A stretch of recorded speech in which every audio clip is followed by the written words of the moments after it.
I wanted to share with you my miracle berry plant. I'm really excited about it.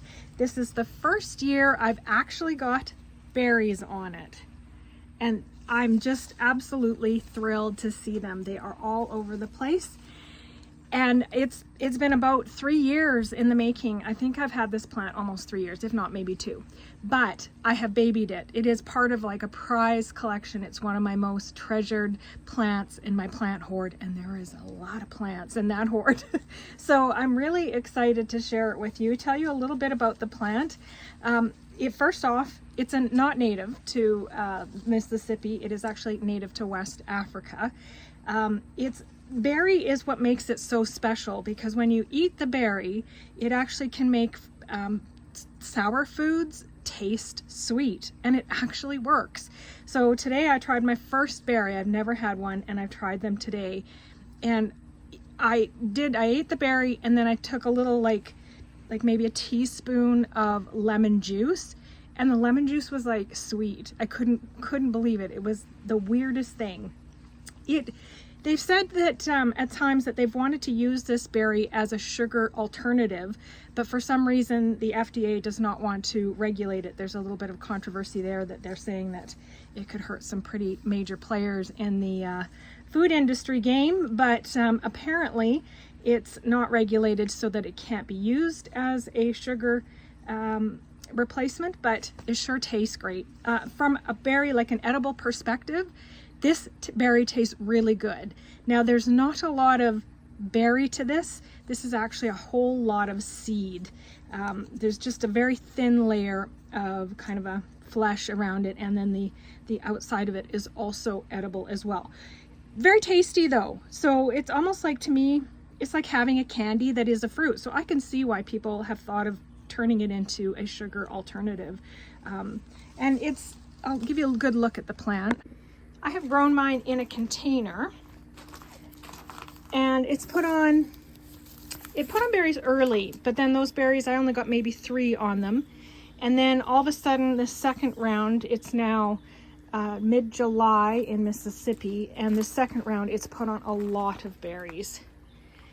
And it's still gonna have, I think, more. There's still a few pods that look like they may develop into berries as well. So I think we're gonna get a pretty good number of berries for such a little plant.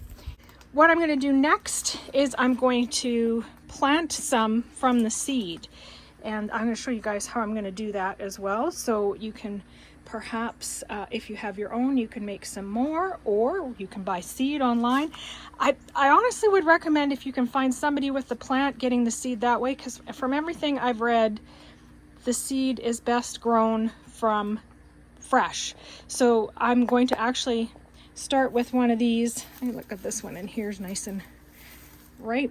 We're going to take this guy and just plunk it right into some soil. But let's get started. The miracle berry plant likes an acidic soil, so we're going to work with some perlite and some peat moss, and then I'm going to add in a little bit of dirt as well. So we'll have plain old potting soil, but mostly the sphagnum peat moss, so that we can get more of an acidic soil. We're going to get a cup full of this soil, like so. And we're going to take our seed and just plunk it right on in, and poke it down a little bit, cover it up, and then we'll water it, and we'll keep it moist. You want to keep it consistently moist. You don't want this guy drying out, and it can take quite a while, up to 8 to 10 weeks is how long it could take. So you definitely want to keep your eye on this one. If you're in the heat of the south, you want to make sure that you're watering it often. Okay, let's talk about the ideal conditions for growing this plant. The miracle berry plant loves the climate of Mississippi outside in the summer. Not in direct sun, in dappled kind of shade, or for me it's been on the porch where it gets a bit of morning sun.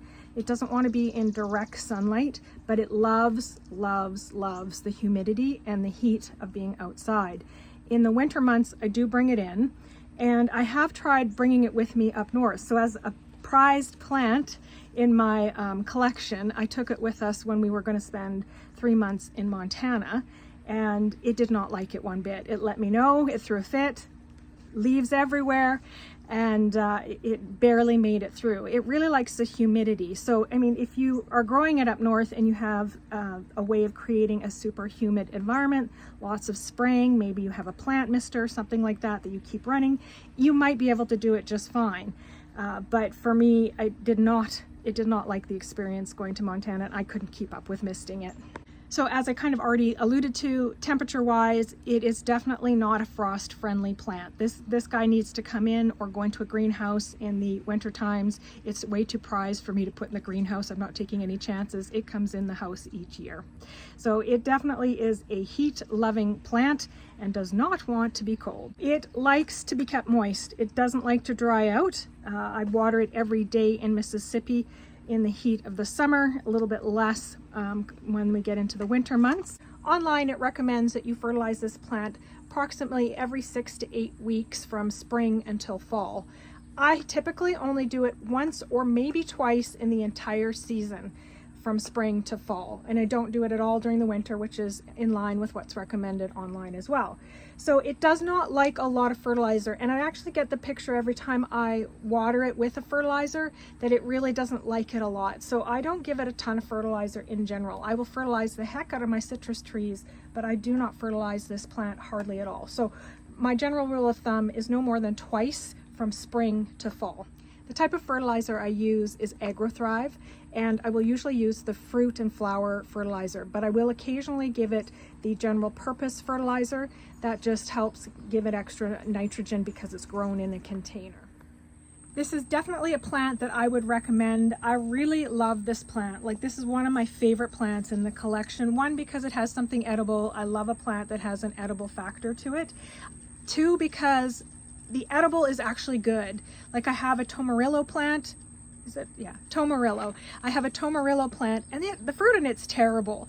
I've talked about it in another video. It was fun to grow, but I never eat the fruit. The birds get the fruit because it's kind of odd tasting, and the plant itself smells like diesel. But this one is just cute. It's edible. It tastes good. And once you get the hang of it, it's not hard to grow. So this one is definitely one I would recommend for your plant hoard if you have one.